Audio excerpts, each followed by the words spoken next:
But if we can, at this meeting, really expose our hearts and our minds to each other and agree on a common platform on critical issues, we will not get it all right one time, but we must have a common vision, and we must be prepared to recognize that none of us will get exactly what we want, but we must all work for what the people of the Caribbean need.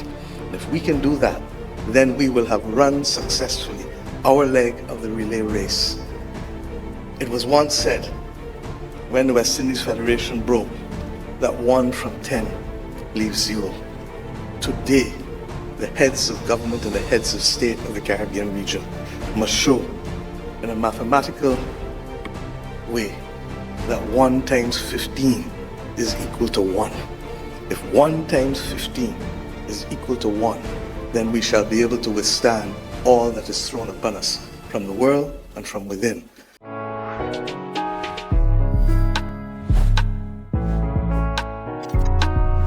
Broken by the Jamaicans, 42.59. At the 48th CARICOM Heads of Government meeting, Barbados Prime Minister Amor Mottley takes the stage, not to whisper, but to shake the very foundations of global power. With unwavering conviction, she sends a bold message to Trump and the world, reminding them that the Caribbean is not to be ignored. But she doesn't stop there. She calls for unity among Caribbean nations, urging leaders to stand as one against economic injustice, climate destruction, and foreign interference. And in a moment that will leave you speechless, she begs CARICOM to keep Haiti's recovery at the heart of every decision.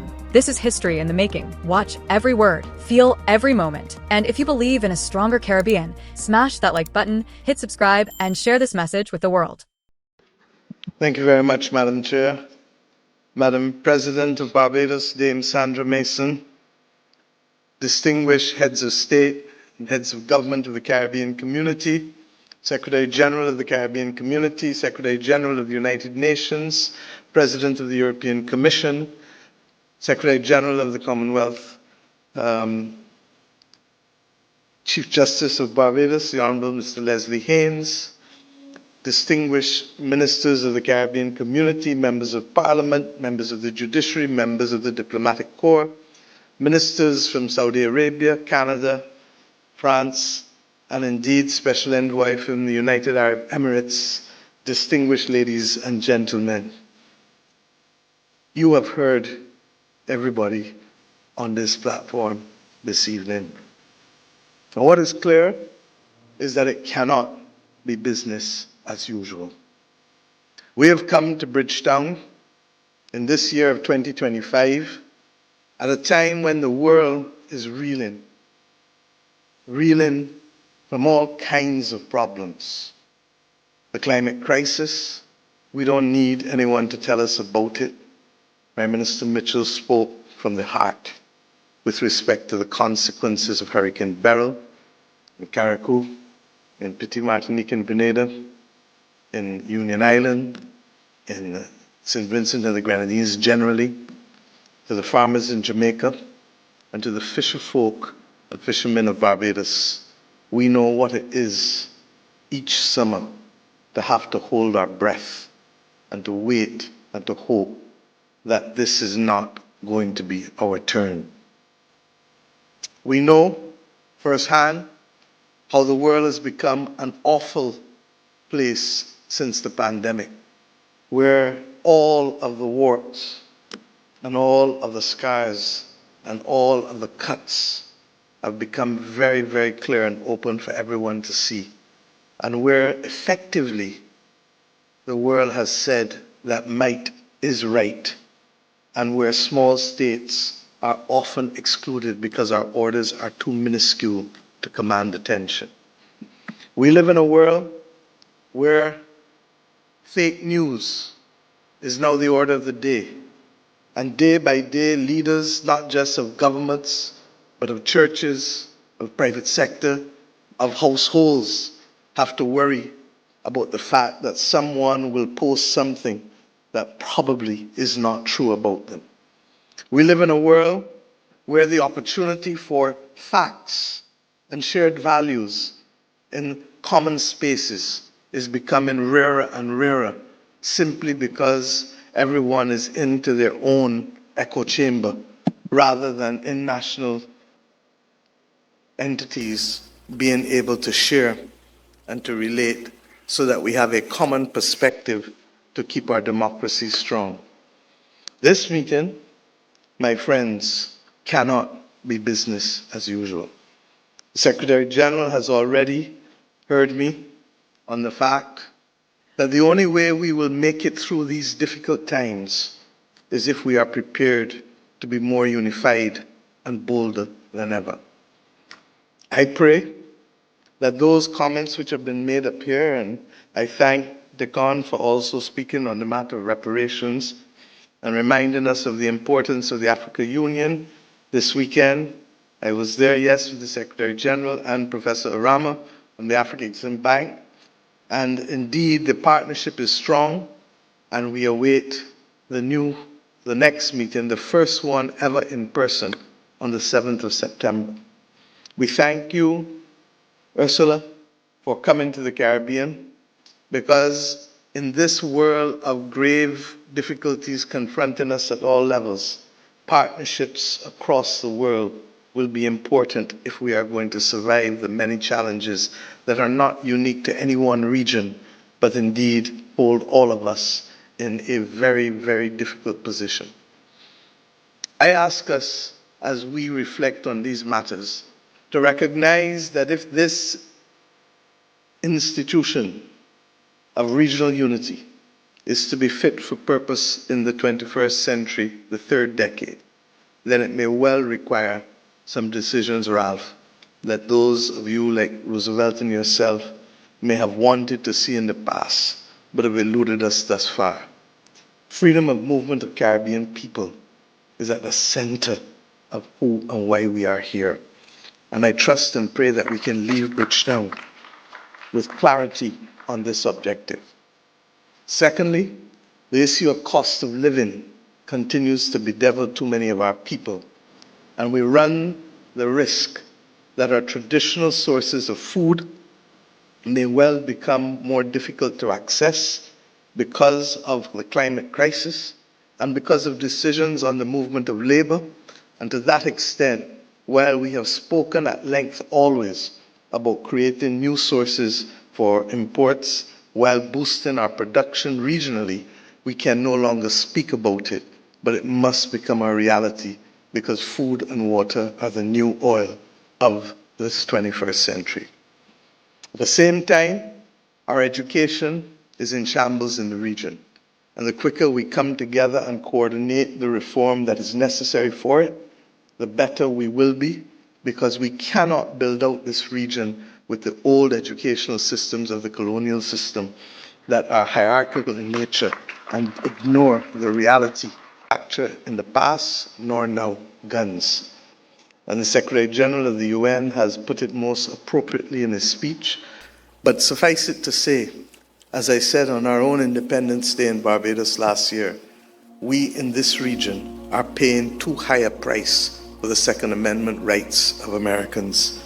And the reality is that we have come at this point with a George Bridge Declaration reached by heads of government in Guyana on the 25th of November last year that will allow us to address issues of strengthening our law enforcement, strengthening and reforming our criminal justice system, but above all else, treating crime as a public health disease, and also ensuring that we create the opportunities for our young people so that they are not taken on that path that has led us in this region to have one of the highest homicide per capita rates, regrettably, in the world. My friends, I have said these things, recognizing that if ever there was a time for us to make bare our hearts and our minds to each other as heads of government, it is at this point. And I trust and pray that if we are able to do so, then we truly can hold hands and walk in lockstep. This is not a moment today for me for a lot of long talk or a lot of long speeches. What is required of me as chairman is to ask each and every one of us to make that commitment, to expose our hearts and our minds and find common ground and common purpose so as to ensure that as the world starts to fall in ways that none of us expected 20, 30 years ago, or even 10 years ago, that we can hold a center, recognizing that we will always, always, always be stronger together. We have a responsibility to reform this institution. We have spoken for too long as to the need for independent funding mechanisms, whether it is assessed at the imports, whether it is an issue of a small fee for all border passings, people coming in and out of our borders, or whether it is the assignment of renewable energy licenses to CARICOM and our regional institutions. The time is upon us for settling the independent funding of this Caribbean community. In addition, we need to review the governance mechanisms and to recognize that there may be a need for a greater political voice alongside the administrative structures of CARICOM as we have come to know it over the last few decades. I pray that as we reflect on the urgent need for cooperation and unity, that above all else, we shall continue to see our people up front and center. In that regard, the Haitian people must be at the center of all that we reflect upon. Their situation continues to be of major concern to us, and it is not going to be sufficient just to be able to say that Haiti will have an election on November 15th. It is not going to be sufficient to just stabilize the security situation of Haiti. 30 years ago, when I came to public life, my Prime Minister at the time made his first trip when he was sworn in to Washington to deal with the issue of Haiti. 30 years on, we are dealing with it again. In the absence of a proper development plan that sees the people of Haiti, that gives them minimum rights of education and access to health care and all of the other basic rights that we fight for our own citizens. In the absence of that, Haiti will be around as a problem in another 10, 20, and 30 years. That cannot be the aspiration of Caribbean people. I ask us as we come to Bridgetown, therefore, to appreciate that we may not have the luxury of having a heads meeting that follows the usual template.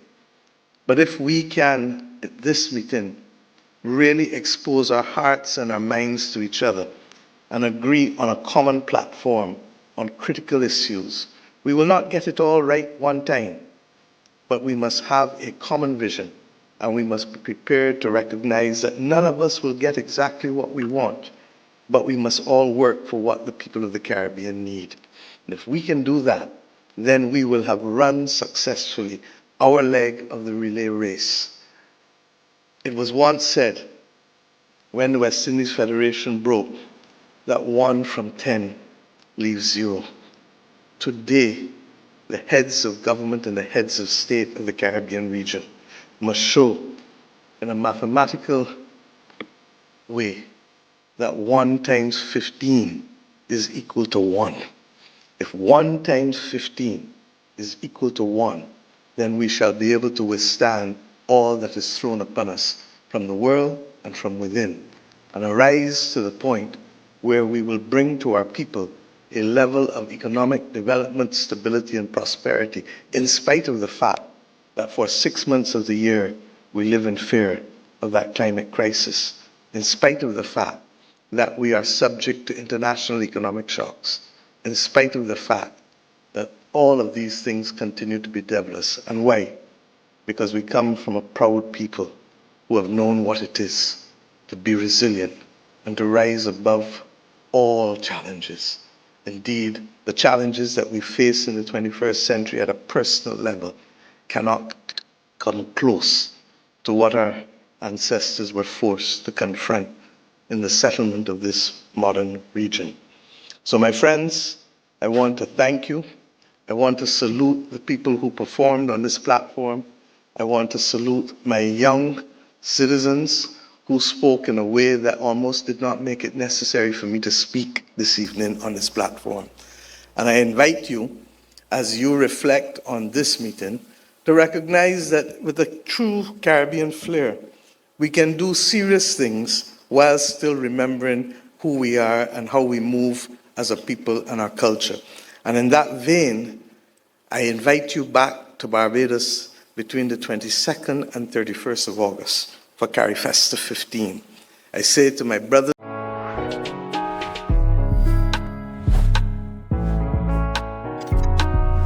Broken by the Jamaicans, 42.59.